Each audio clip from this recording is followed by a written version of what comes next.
Hollow Knight Silksong was the best game I played this year. I put nearly 100 hours into it in the first 2 months, and in doing so, I got every achievement. I took September 14th off from work, and only ended up playing Silksong at 5 PM because I was too excited to boot the game. I was a freshman in high school when the trailer came out, and I vividly remember doodling the logo in my 8 AM biology class. Today, I'm a college graduate looking for a job. One of the most interesting aspects of Silksong is the crest system. It is a great evolution of Hollow Knight's charm system, forcing you to make tough decisions about what type of tools you personally want to run, while opening up the ability to run more niche or specialized tools. On top of that, your base moves change considerably, making Hornet feel like she has 7 different movesets. However, I feel like it falls flat in a few areas. Many crests feel pretty similar to the base, and the tool system solves some problems from Hollow Knight while introducing some new issues. I decided that in order to fully appreciate what each crest has to offer, I would play the whole game with each of them. I feel like most players who equip the Beast Crest have a little bit of fun with it before immediately throwing it in the trash after seeing the pogo. I get it. It's unwieldy and awkward, and requires a skill floor that no other crest does, but it also has incredibly high damage potential when mastered. That and Hornet makes funny noises when enraged.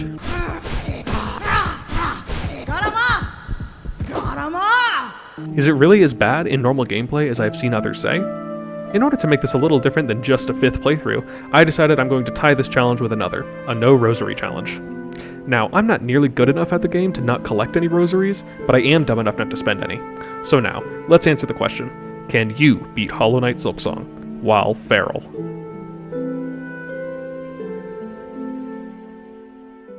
Spoilers ahead, so now it's time to stop watching, Dylan. There are 3 restrictions for this challenge. Number 1, no spending rosaries for any reasons. That means no shops, no tolls, no donations. Number 2, obtain the Beast Crest as early as possible and only use it for the rest of the game. We will be rushing the Drifter's Cloak to get to the Chapel of the Beast within an hour, and we will never use another crest once we obtain Beast. Number 3, collect the maximum % possible within the other 2 restrictions. I'm also lumping in max bosses, as it's no fun to do a challenge run and skip Roll the Great. This run starts off as any other.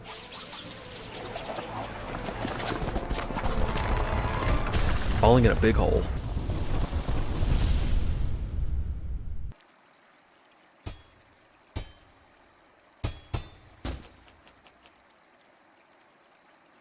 I'm surprised that they didn't make the needles sound like Diaz E-Ray here.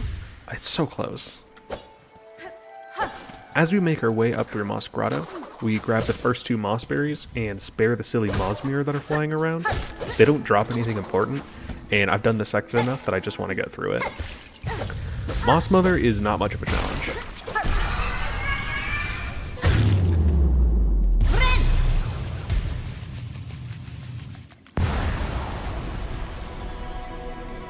Hornet passes out from her period cramps, and we gain the main quest.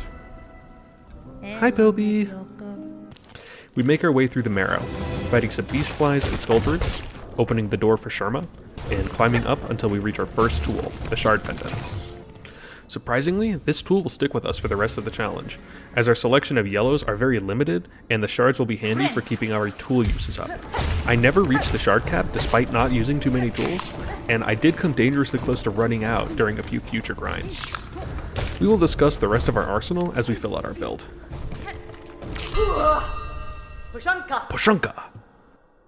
We continue up into Mossholm and grab the Silk Spear to free our friend. On the way down for a safety bench, we grab Mossberry number 3 and trade them for the Druid's Eye. We unlock the elevator down to Bone Bottom and grab our first spool fragment. Now it's time to free our best friend Belby and gain our first soul card.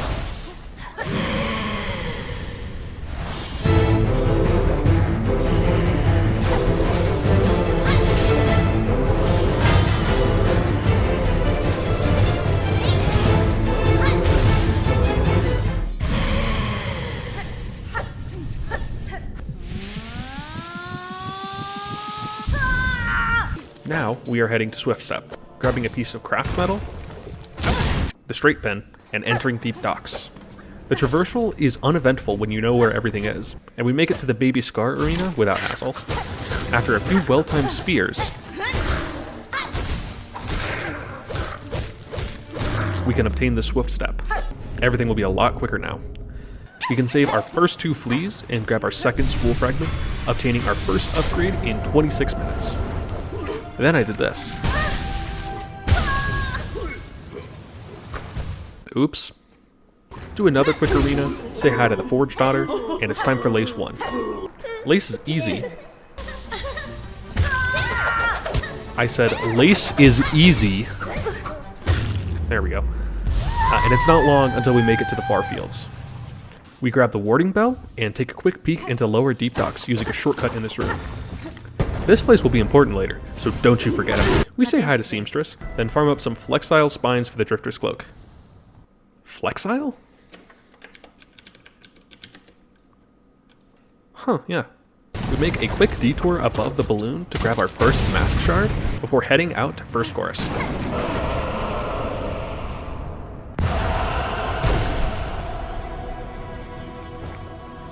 Because we can't spend rosaries, the Bellways are completely off limit to us. That means that we have already seen the last of Era. Sorry, friend.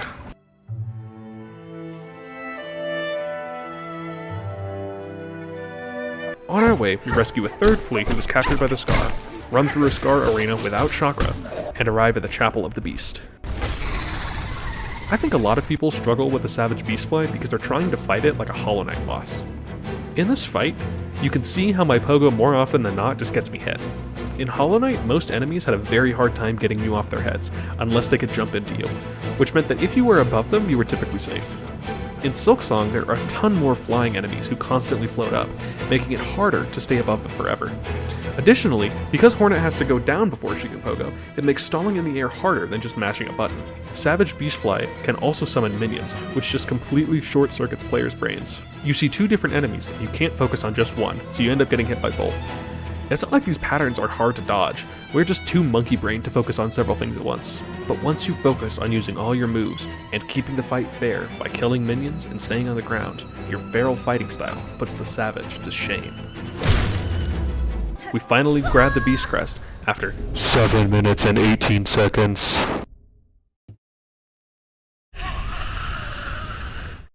The Beast Crest generally makes Hornet play more like a gremlin. Your slashes are shorter and wider, making you most effective at close range. Your running slash and needle strike both push you forward into the enemy, making it easy to approach while still doing damage. Your bind allows you to enter a raging mode that offers increased range, damage, and attack speed on top of lifesteal. So what makes the Beast Crest so hard to use? In short, the pogo. And after that, the heal. The Beast Crest easily has the worst pogo available. It sends you in an arc rather than a straight line, which starts horizontally, and the hitbox only comes out after half a second. This makes it far too easy to slam your face into the enemy you're trying to attack, because Hornet really wants to give the enemy a little kissy before turning into a buzzsaw. And after you've done this 3 times in a row, maybe you want to heal up. Good luck. Beast's heal takes the same amount of time to trigger as a standard heal, but then requires you to actually hit the enemy to gain the health. You can only ever heal 3 masks, and hitting multiple enemies in one strike doesn't heal you multiple masks.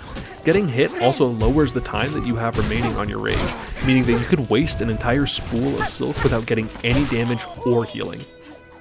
So most combat encounters look like this. You fuck up your approach into an enemy because your pogo is evil, panic, and take 2 more hits. Try to run away and heal, but you need to go back in and smack him around a bit for that to actually work, and then you slam your head into a wall because your pogo takes 7 years to come out, and you die. If you use it wrong. The truth is, Beast is incredible for combat. You have great spacing tools and distance closers. You can get back into combat after taking a hit because of the lifesteal, and if you know your fights, you can set up huge bursts of damage without even using a tool. Just like with everything, getting good with a beast takes practice, with the highest skill ceiling out of all of the crests. Let me show you what I mean. After exiting the Chapel of the Beast, I head over to Greymore to continue my climb and make some new bird friends, but it seems like they don't take too kindly to guests trampling through their home.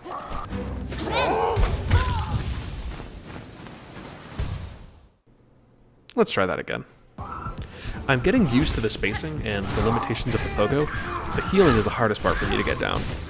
It's quite an adjustment going from a massive 3-mask heal that comes out in about a second to actually having to work for your resources. You still have to find the right positioning to fully bind without getting hit, but you still have to play carefully afterwards with the added pressure that you might not even get a full heal out of it. We are hanging on by a thread, but we fall short on the final wave of enemies. Luckily, third time's the charm, we successfully beat back the bleak birds. After clearing the arena and meeting our balloon vendor, we can head upwards. This is a good example of how the pogo takes some time to get used to. I am used to being able to just press down and attack and hit whatever's close to me, so I keep overshooting the balloons and not getting any air. It takes a lot of finesse to hit what you're aiming at, which is a barrier that no other crest has. One tenuous climb later and we can grab the Fredstorm and head back down to the halfway house. Hi, New! We make short work of the Dredger's Arena and work our way around the Spires of Greymore. It's still a little tricky, having to space out your movements to not impale yourself, but we manage with minor scrapes and cuts. It's time to enter the heart of the game, Bellhart. Morwing is a fascinating boss from a game design standpoint. I know I'm not the only one who struggled with her on my first playthrough, because she got nerfed a few days after the game came out. Thing is, I've never died to her since the first time I beat her. She is a true skill check boss. You need to understand how to keep up with flying enemies, dodge strange projectile paths, and use your entire arsenal to survive. Morwing is not a lenient teacher. But after you beat the game, and have learned the necessary skills to thrive in Farlow, Morwing becomes a punching bag. Beast Crest shows this off perfectly, as you can use your rage focus in small periods of downtime when she runs away to boost your damage the next time she gets close. With proper positioning and a little finesse, Morwing falls like the little baby she is.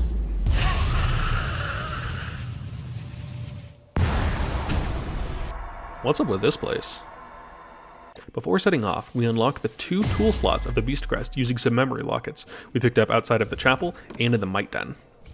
The slot distribution is a little strange here, as the core moveset is the weakest out of the collection, and so are the tool slots. You'd think Beast could get a bone or something rather than the scraps. We head into Shellwood and quickly take care of the followers of Nihilith Arena before picking up the Rite of the Polyp Wish.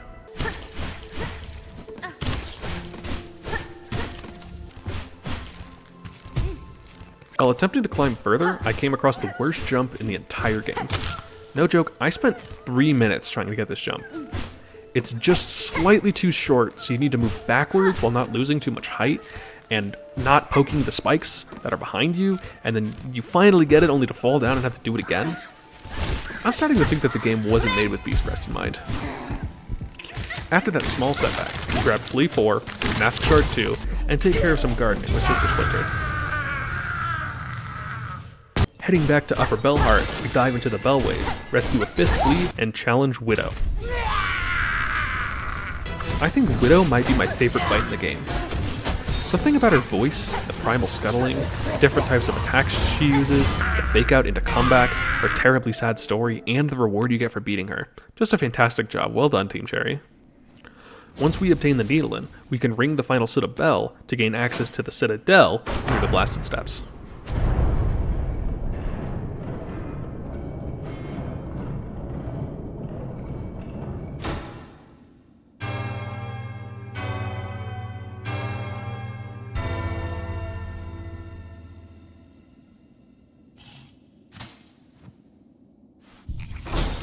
Before beginning our journey to Act 2, we grab a free needle upgrade from Pinmaster Plymey and the long pin from the top of Shellwood.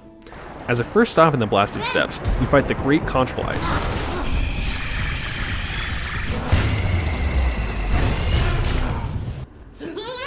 Hi, Pinterest! Needle Strike acquired, and some craft metal for later. Why does this guy sound like Loyal Mergwyn? I only noticed this on a second playthrough, but like, why did they just reuse the same voice? Did they do that with any other character? Tall Pilgrim, look out! I want to take some time here to complain about the discourse around Silksong's damage mechanics.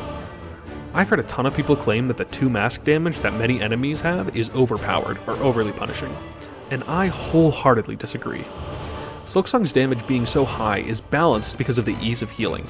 Hornet heals 3 times as fast as the Knight, and she can do it while airborne. They actively nerfed the time of Hornet's heal from the initial trailers because she was just too survivable. If you could easily face tank 3 attacks while dealing damage, it would be far too easy to run away and heal up with no consequence. In Hollow Knight, it's way harder to heal because of the commitment required, meaning that damage is more permanent in boss fights. In Silksong, your health is constantly swinging wildly, which is why the argument that getting your 6th mask doesn't do anything because you still die in 3 hits is bullshit. Getting a mask upgrade makes your first heal twice as effective in double damage situations, which you will always be grateful for. I think a lot of people have trouble adjusting to Silksong because they remember back in Hollow Knight, where you could just face tank the entire game and come out mostly unscathed. Take this clip for example. I play stupid and die for it. I didn't save my healing, I run into attacks I could have easily avoided, I'm far too aggressive for my frail state. In Hollow Knight, I could do this same level of dumb garbage and still be at 2 masks. In Silksong, you won't be rewarded for playing like an idiot. If you're still struggling with the healing system, my best advice would be don't be afraid of healing 2 or even a single mask. Silk is abundant and basically free, and every time you hit a boss with a full meter, you're wasting healing or damage. Even having 1 or 2 more masks helps you recover from panicking, so use it rather than lose it.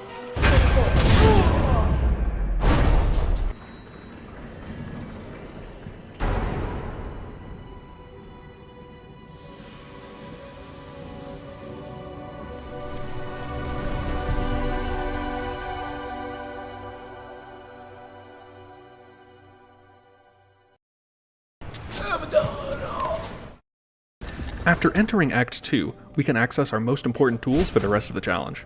To start, let's head into the Underworks.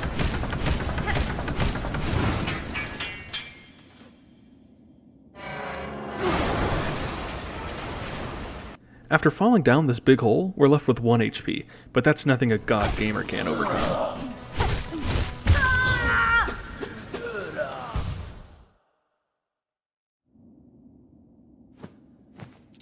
See, fully healed. The Underworks is home to the first map we can collect. I will say, it's very funny what our map looks like at the end of the game, with like 3 areas that are half filled out. The Underworks are very linear after you beat the game a few times, progressing through arenas and trying not to get crushed by trash, scalded by steam, or chopped up by trash chopper-uppers. We do manage to collect a 3rd spool fragment underneath where the Vendrica station is. And once we make it to the top of the Underworks, we can break through all the way down to the bottom and snag the Delver's Drill. Delver's Drill is a very useful item when paired with the Beast Crest. It's very hard to hit enemies under us because of the pogo, so having a go straight down button is pretty useful. When used in platforming, it can help you not have to line up tricky jumps, and if you hit a designated pogo object, it doesn't even consume durability. On top of this, its super efficient shard to damage ratio means that we will basically never take it off. We have broken into the coral chambers, and I take a quick detour to the Grand Gate to grab another spool fragment and make sure that we can get into and out of the Citadel at will, as we will be leaving again very soon. Hi Lace! We head up to the first shrine, say hi to Caretaker, and grab the white key from over where Garmin and Zaza hit. Now time to fight some gay bugs.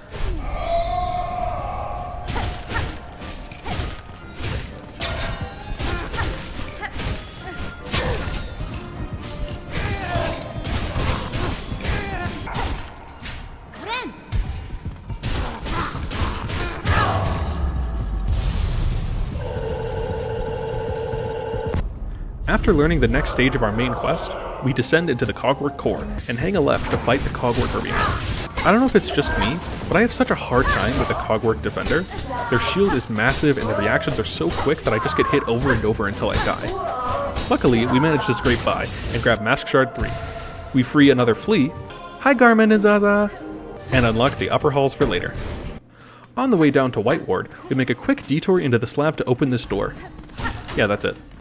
It's just a precaution in case we get kidnapped, because the only way out if the door is closed is through the bellway, which has some obvious problems. Oh hey Garmin and Zaza! Into Whiteward now, we move the elevator to grab spool fragment number 5, then the injector band, before falling down into the cauldron.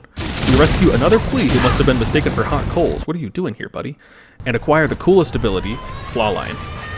We are headed down to lower deep docks for our next tour, and on the way we will do as much as we can. But not the dice because I totally forgot about that until later, so if you see me struggling without the dice, just know I'm pretty dumb. We recreate the opening cutscene, and go out of our way to rescue Tip. All of the courier wishers are completely useless to us, but I really like Tip. On our way over to deep docks, we kill some flint beetles just for fun, rescue another flea, and beat the upper deep docks arena to complete our first mask. We bench at the edge of Farfield, then enter into lower deep docks. This is easily the second hardest part of the run. We are woefully outclassed in damage output and health. Here's a small montage of my suffering.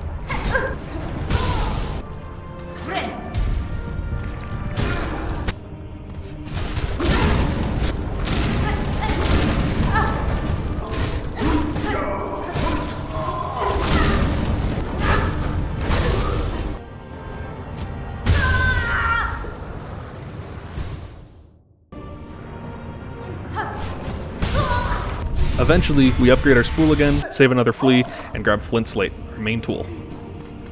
I think Flint Slate works really well with Beast Crest, but it's not required like Belder's Drill.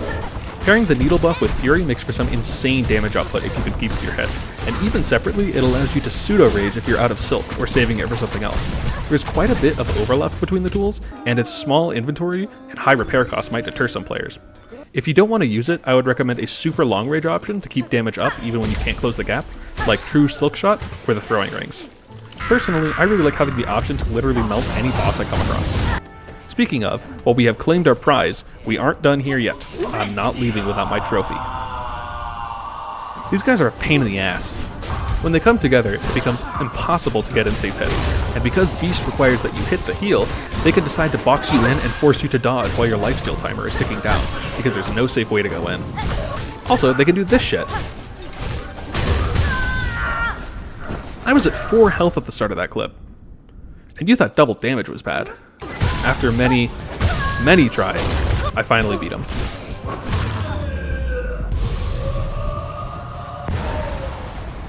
That took like 90 minutes. Now that we are better equipped, it's time to start climbing. Again. I go Whale on Skull Tyrant to let out some frustration from Forge Brothers.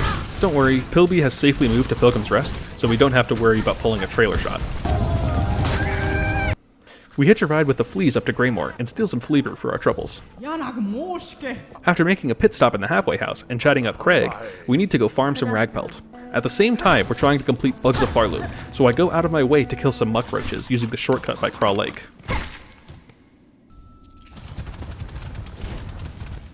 Hi, Sticks!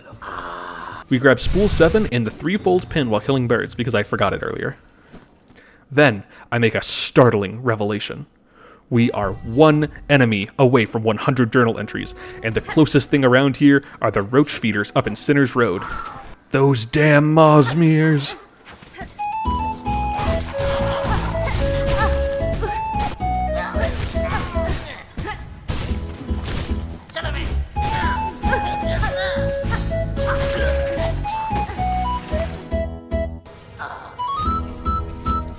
While we make this little detour, we can save Krat, which means we have to listen to him the whole time. Can't even beat him up and bounce him around this playthrough because you have to pay him for that. This is some bullshit. Arriving back in the halfway house, we upgrade both aspects of our tool pouch at once. Unfortunately, because of the way Flint Slate inventory rounds, we don't actually gain any more ammo, leaving us stuck at 3. But don't worry, at the end of this video, we will finally have a 4th, so look forward to that. We continue our climb, making a brief stop in the Chapel of the Reaper to claim another crest for ourselves. We will need the notches it provides when we go to Weavenest Atla, and I have been collecting memory lockets in the background to make sure that we are prepared. It does automatically get equipped onto us, but we can rip it off in Bellhart.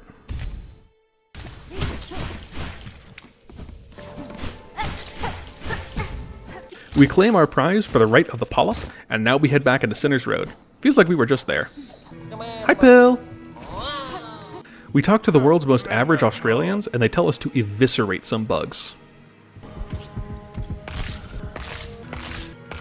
We grab our first simple key, which we will need for Wormways, and save a flea, bringing our total up to double digits.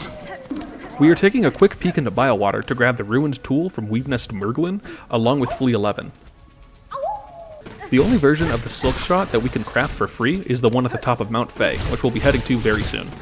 Might as well grab this while we're in the neighborhood. We will be re-entering the Citadel via the exhaust organ, so into the mist we go. Unfortunately, I overestimated my gaming skills and die, sending us back to Sinner's Road. Luckily, there's a shortcut we can take, and we grab some more roach guts on the way. We actually make it through this time and face down Phantom. I don't know why I don't see anyone talking about how similar Hornet and Phantom look. It was the first thing I noticed when I started playing the game, because I unlocked the Phantom Steam trading card super early and got spoiled on the appearance. I was trying to figure out how an unraveled hornet with only a mask fragment would come to be, but whatever, I guess. They truly aren't too difficult, and we are rewarded with the cross stitch.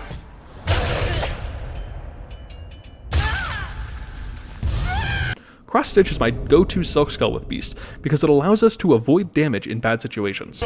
We already have a massive damage output, and plenty to do with our silk, so the other skills are less necessary. And while our healing is unreliable, it's nice to have another form of damage mitigation. Before we leave, I grab the flea tangled up outside, and we fall back into the Grand Bellway. We make a quick detour to save Jubilina and grab the Magnetite dice before crawling through the slab and beginning our ascension of Mount Fae. I really enjoy the Mount Fae climb, but I've done it about 15 times, so I'm going to try to grab everything in one go. Foreshadowing as a narrative device. Memory Crystal, Fade Down Cloak, True Silk Shot, Mask Shard 5. After this cold weather, I could use a nice, relaxing bath.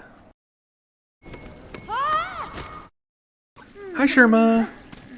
Now that we have our full mobility unlocked, we are going to clear out as much of the Citadel as we can before cleaning up some of the lower reaches. Back into the Conqueror core, we go all the way down to grab our 8th spool fragment, and begin the long, long climb upwards.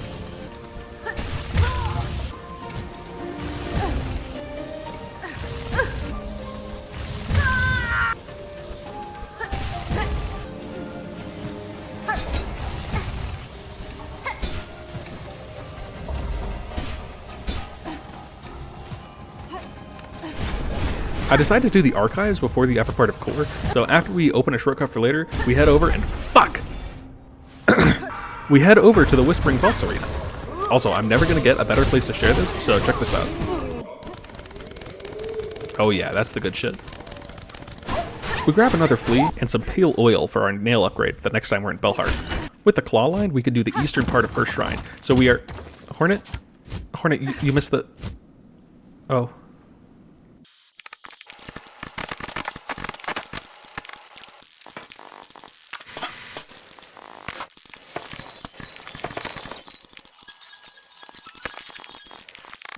After that totally planned detour, we can grab this flea, this mask shard, the first cockheart piece, and the red quill, just for fun.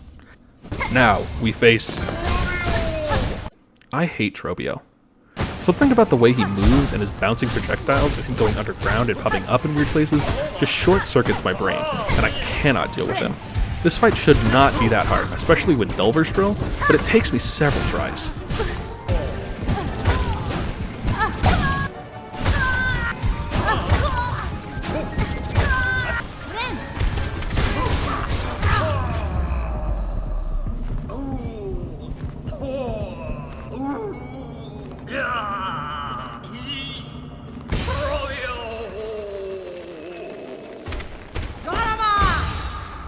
At least he's dead now. We take his claw mirror, rightfully won, and descend back into the Underworks, around some spikes, back up through the exhaust organ, and grab the sacred cylinder. We take it over to Vaultkeeper Cardinius and learn the first part of the threefold melody.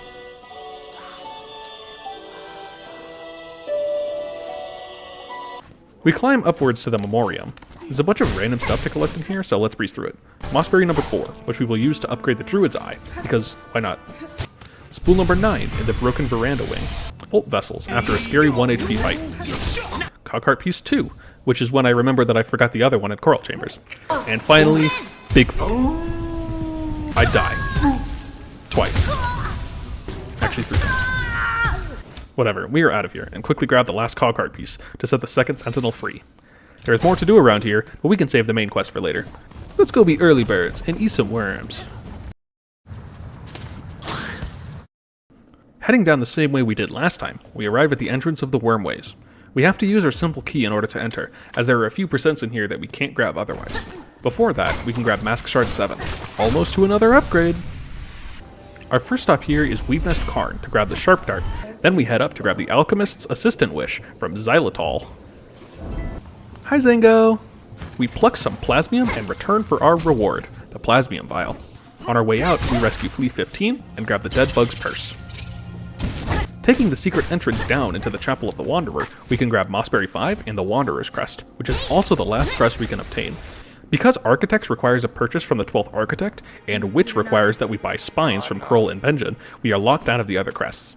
Annoyingly, this also gives us a total of 18 unlockable slots, just 2 short of being able to get the blue Vesta crest. We don't get to play with any of the blue tools we acquire, which really accentuates the problems with the Beast Crest's tool slots. However, we can still get the yellow Vesta Crest, so we are heading over to Ava in Weavenest Atla. Because it's so far down and out of the way for everything else, we do not want to have to come here twice. On the way, I found this hidden room that I've never found before. It's the little things like this that make me love exploring Team Cherry's worlds. After we power up the Weave Nest, we head into Ava's room to get our Vesta Crest. The secretish Mos Grotto area gives us Mossberry 6, and after 2 Moss Mothers, we claim the Weave Light. Above, we acquire the Snare Setter and Spool Fragment 10, giving us 5 extra silk to work with. Before heading out, we run under the marrow to claim our second full mask.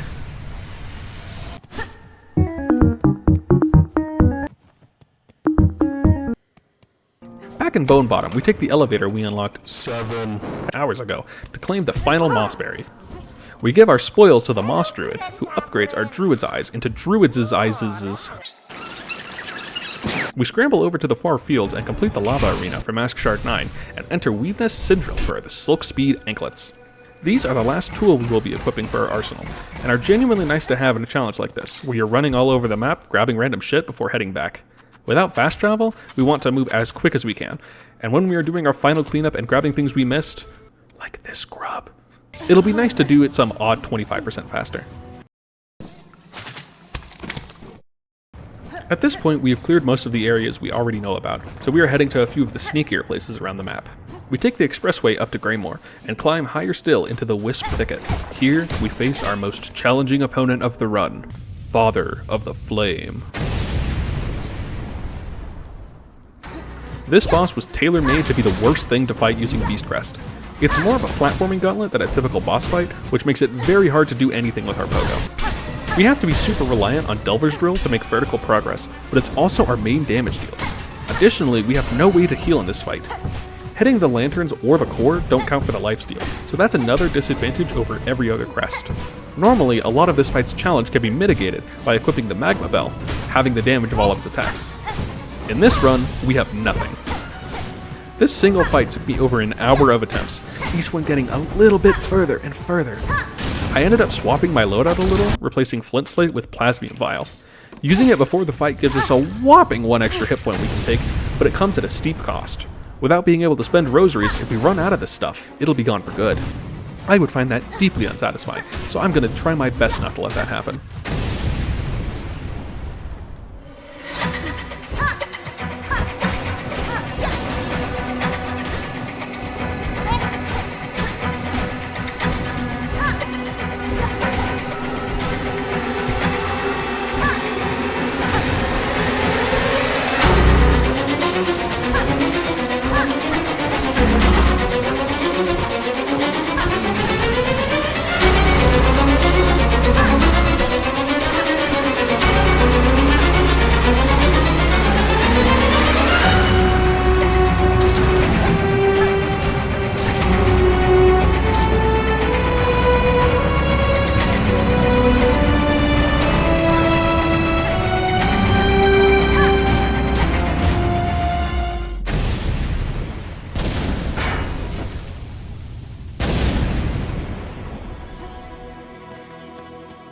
We claim the Wispfire Lantern, then take a detour into the Underworks for a 3rd piece of craft metal and a 16th flea. The other side of Wisp Thicket contains Mask Shard 10, and we slip back into Greymoor for Flea 17 and the Pompilo. Arriving back in Bellhart, we can upgrade our needle for the second and last time, giving us the Shining Needle. We grab the Wish for Savage Beastflight 2, then crawl back into Sinner's Road. We nab the Barbed Bracelet, and if you want to try this challenge run for yourself, feel free to give it a go over Shard Pendant. Can't be that hard, right? Above the Barbed Bracelet, we fight everyone's favorite boss, Ass Jim. They really aren't that hard. I want to interrupt and say I love the fucking guys. It's easily the best soundbite in the entire game, and I fucking love that animation. It's so funny. I want to see these guys more often on my desk by 10 a.m. tomorrow. Anywho, we can pay a visit to Krull and Benjen to trade for the tax, then take a peek back into Farfields for Savage Beastflight 2, but not before a quick visit to Greenbug. Greenbug, Greenbug, Greenbug, Greenbug, Greenbug, Green Butte. Unfortunately, he must stay caged for now, as we are out of keys. But don't worry, there's another free key we will be picking up soon. I shall return for you, my love. Beastfly goes smoothly, and isn't a little bitch by summoning a million termites. The attention to detail in this game is just fantastic. The way Hornet's skirt flutters in the wind, how shell shards float on water, the way Chakra's maps are bound with materials found in the biome like she plucked it from the ground. It's a massive jump from Hollow Knight, which already felt lived in and wonderful to explore. I really like it. I really like this game, guys. Masks 11 and 12 are claimed in Bellhart. Then we head over to the Pinterest to enter Sands of Karak. The very first thing I always do when I arrive here is play with my balls. Then I grab my nuts. Sorry. Fleet 18 and 19 are saved before we make it to the bench where our second simple key lays. You know what this is going to. The Raging Conch Fly falls, giving us access to the Conch Cutter. We can take a shortcut down into the blasted steps and claim another spool fragment from the fleas that are now resting at Citadel's gate. Earlier, we sent them out of Greymoor without riding with them, mostly because I've never done that before. We can finish the last thing in Whiteward on our way to Purified ducts. Normally, I do this at the same time that I rescue Sherma, but unfortunately we can't repair Songglaive without a donation, and Sherma don't party with no broke-ass bitch. The Surgeon's Key is slightly out of the way, but it's nothing we can't scurry over to. The Unraveled is a fight that I've never bothered to get good at, because it feels really unintuitive. The ass on this guy is massive. I've heard a lot of complaints about the hitboxes in Silksong, but I've only ever had issues with Clover Dancers and this guy. The best way to dodge his projectile attack is kind of be in his face, but not too high or too low. The spear attack is really boring and easy to dodge. The reward is kind of unsatisfying. I don't know, it just feels a little out of place. Like Team Cherry felt like they needed a boss for Whiteward. We gain our second Silk Heart and get the hell out of here. Hi, Second Sentinel! We duck into a random room to save Grindel, which won't be annoying later, and then climb upwards. While we are in the area, we complete the Cogwork climb for the Architect's Melody.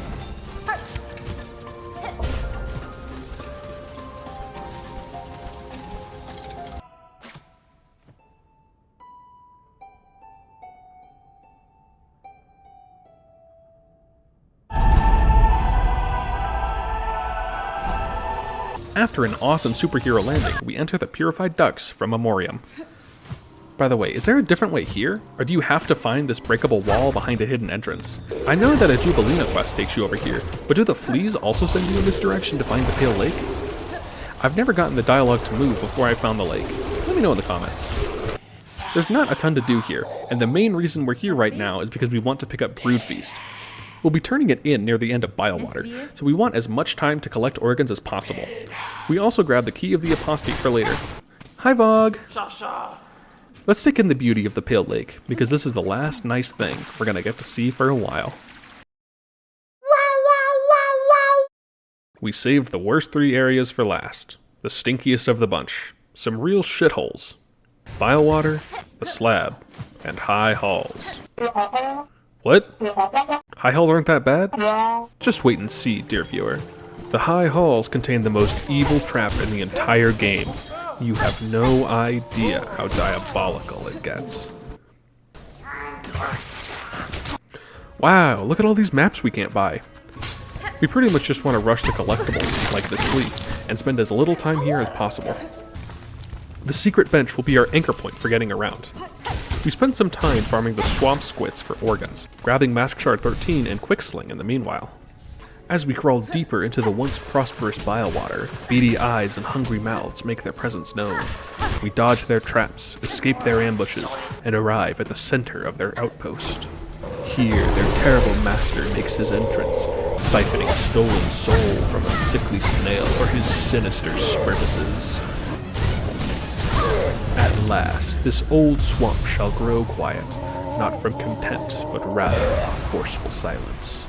We claim the forgotten soul for ourselves, and climb upwards to give the broodmother her feast, in exchange for Longclaw. Then I grab Wreath of Purity because I forgot it like 2 minutes ago. Up and up and up we go. Spool 12 is found at the top of the first section, and on the other side is fucking Grindel taking my shit, little bastard. We build the Cogfly, then disable the Claw Maidens for the upcoming gauntlet. This place doesn't seem so bad.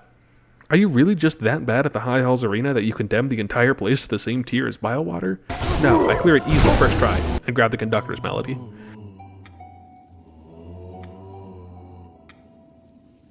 This is the real insidious trick. Remember our precious simple key that we were saving for the green bug? Well, we have to use it here. By the rules of the challenge, we have to spend our second key to enter a vault full of money we can't spend, so we can grab a weapon we can't use, because despite the rosary cannon being complete dog water, it still counts as a percent, while the green prince does not. I feel gross. Let's get this done. Spool 13 down here, fleas 21 and 22 over here, key of the indolent around here, mask shard 14 up here, and a non-epic slab arena for the key of the heretic. We've released the first center from her cage and beat her into submission to bind Rune Rage. All areas complete, but we aren't done yet. There's some random junk that still needs to get done, or that I forgot to do. We head down from the slab to the Grand Gate and ride with the fleas onward to Fleatopia. We receive a gift of a tool pouch expansion, finally bringing up our flint slate durability to 4. Hooray! I check in with Vogue to see how many fleas we're missing. After checking my notes and counting some fleas, I see 4 fleas missing. 1 in Far Fields, 1 in Coral Chamber, 1 in Mount Fae, and 1 in Greymore. I can't believe that after all my planning, I still have to climb Mount Fae twice. Oh well, can't complain about foreshadowing coming to fruition. I sketch up a quick route that also picks up a single spool fragment I forgot, and get to work.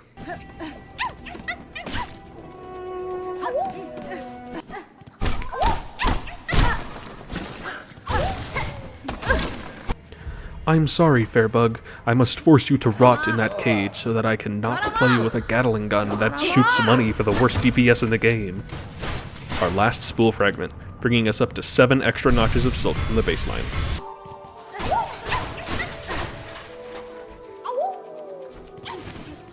Arriving at Mount Fae, we must climb one last time and save our final friend.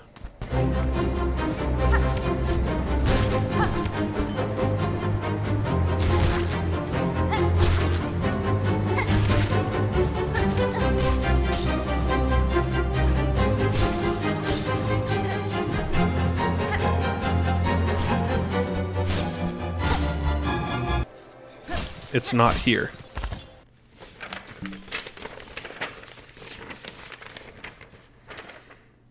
Okay, I double-checked my footage, and sure enough, I did get it the first time. This whole trip was for nothing. But wait, I counted the fleas at Fleatopia, and there was definitely one missing. Here, I'll run back and show you. Wait. Did you see that? He's hiding behind the big flea. Fucker. Now we have rescued every flea that we can get. All 29 of them. But hang on, there's 30 fleas in the entire game. That's right. As unsatisfying as it is, one flea is unobtainable in this challenge. Which one do you think it is? It's this guy, who's locked behind opening the Bellway station in Farfields. There's no other way to sneak into the Rhino room, so this one flea will be forever snoozing, never to rejoin her family. That also means we will never be able to grab the Egg of Flelia, which segues us into what items we cannot collect for this challenge. Unfortunately, we can't access Act 3, because in order for the Caretaker to give us the Silken Soul Wish, we first need to donate for building up Songclave. We can't grab any items found in merchant shops, but there are a few more items that have some stranger unlock requirements. Let's go through each item and figure out why we can't get them. Here is a checklist of all of the items that count for percentages in Silksongs, and here are the ones that we've collected. Starting off with our main upgrades, there are 6 mask shards we cannot collect. 2 of them are sold by Peb and Jubilina, and the other full mask is located behind Act 3. 2 given by the Hidden Hunter and Dark Heart wishes, 1 given by the Fastest and Farloob wish, and 1 found in the Bright Vein. 3 spool fragments are found in shops, sold by Frey, Jubilina, and Grindel, and 1 is given by Sherma during the Balm of the Wounded quest. As mentioned earlier, Sherma will not move to Songclave until after you give the first donation. The next 2 needle polishes are locked behind rosaries from Plymie, but the oils themselves are also locked. Taste of Farloom requires that you purchase the wine from Craig at the halfway house, and Ecstasy of the End is locked behind Act 3. Silksong is also locked behind Act 3, and Silksong requires more crests than we can get. We also can get the Everbloom, but I don't think I need to explain that one. We already briefly went over the remaining crests. which requires paying Kroll and Benjen for the spines, or taking it off their corpse in Act 3. Architects requires that you buy a key from the 12th Architect, and the Shaman Crest is found halfway into Act 3. For our tool pouch, 1 capacity is sold by Mort, who also charges us to talk to him. What an asshole. The other is given as a reward for beating Lottie's first challenge, but he charges us to play. What an asshole! The remaining 3 crafting kits are sold by Forge Daughter, Grindle, and the 12th Architect. Pale nails are also locked behind Act 3, when Lace cuts off Grandmother Silk's arm. Each tool category has a few important missing pieces. Stink Shard is sold by Forge Daughter. Curve Claw and its upgrade Curve Sickle are sold by the Molted Scar, but can be found above his corpse when he dies. Wait, what? Oops, that slipped through the cracks until post-production. Anyway, the Throwing Ring is given by Chakra after completing Trial's End, but to unlock that you have to purchase all of the maps she makes, and currently we have 0. The other Silkshot variants cost rosaries, but we can grab the original. The Cogwork Wheel is sold by the 12th Architect, and eventually we will run out of free craft metal and have to buy some from Pib or Jubilina. We also still have the Snare Setter in our possession, which isn't really a percent because it gets taken away from you and you aren't supposed to ever see it in Act 3. Blue tools, we're missing a lot. Magma Bell, sold by Forge Daughter. You can also find the mask on his corpse when he dies. Multibinder, sold by Frey. Sawtooth Circlet, sold by the 12th Architect. Spool Extender, sold by Jubilina. The Reserve Bind is a reward for beating 2nd Sentinel, but they will not challenge you until after you have donated to building up Songclave. Maybe one of the other pilgrims can pitch in, you know? This guy probably has 400 rosaries. The Shadow Mirror is in Act 3. The Snitch Pick is sold by Grindle. The Volt Filament is in Act 3 behind Silksong. The Egg of Flelia is locked behind this one guy, and the Pin Badge is also in Act 3. There are a ton of yellow tools that are sold in shops, which makes the build for this challenge very simple to determine. Chakra has the Compass, Peb has the Magnetite Brooch, Mort has the Weighted Belt, 12th has the Scuttle Brace, Jubilana has the Ascendant's Grips and the Spider Strings, she gets 2, and the Thief's Mark is with Grindle. The only item on this list that we haven't acquired is the last Silk Heart, given by Lace 2. Before we finish, I wanted to share some of my opinions about this challenge, and this game overall. I've definitely grown to appreciate the world of Silksong a lot more when not using fast travel. Little shortcuts here and there that make traversing the areas more fluid really stuck out to me. The way the terrain is broken up with enemies or walls means that you're rarely just running in a straight line when you need to get places. It was really nice to explore this world that I've gotten to know intimately. It felt like playing the game for the first time again. As for the Beast Crest, I've softened a bit with my critiques. The pogo does take some getting used to, but by hour 3 I was used to it and easily making jumps I thought would have been tough earlier. I think it's now my second favorite crests for bosses. It's super satisfying to be able to shred a boss after you learn its patterns, and Beast takes this to another level with its rage. While making this video, Beast Crest actually got buffed, as while enraged, your attacks will go through parries and blocks. This is a super nice change, and makes Beast even more effective against bosses like Moorwings and enemies with shields. In general, Beast is a very effective combat crest, but it is easily the worst when it comes to traversing the world. The biggest thing working against the Beast Crest is its lack of viable playstyles. You were all but locked into running Drill and Dice, and having no access to any blue tools this run limited the kind of utility I could use. Beast Crest is an ideal supplementary crest for boss fights and arenas, but unfortunately the system isn't really designed for switching between different crests for the situation. Maybe I'll make a video about that. Subscribe if you want to see it, I guess. 吹きねえろ。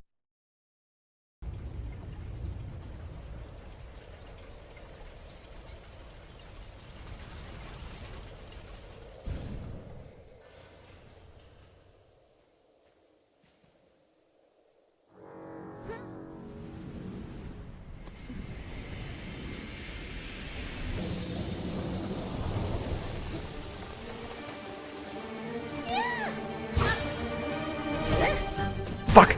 Okay, wait, let's try this again.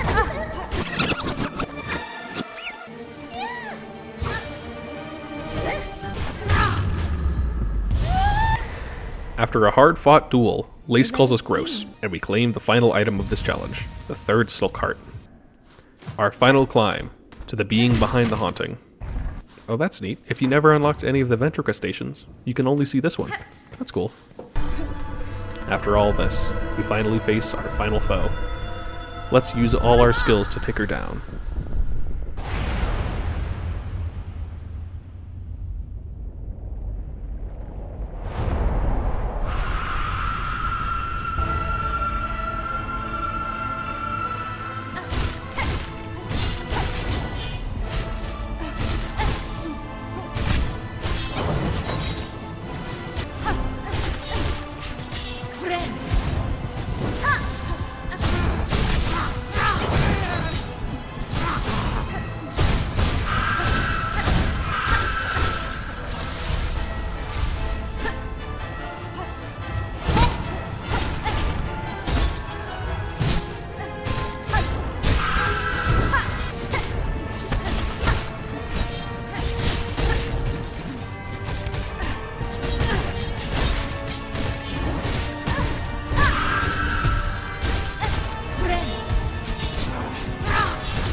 Thank you for watching, and I hope you enjoyed our journey. What the fuck? You can get into Volt Nest? What the?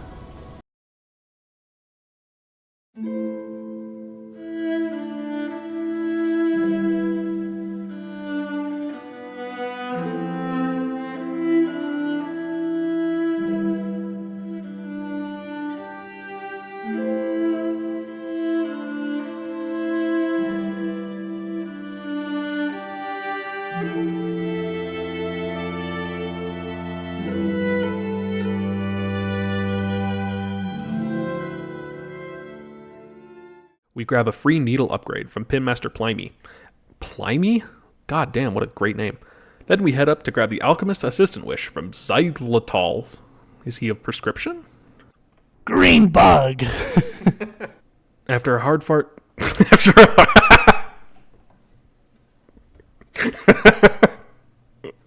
Put that in the fucking credits.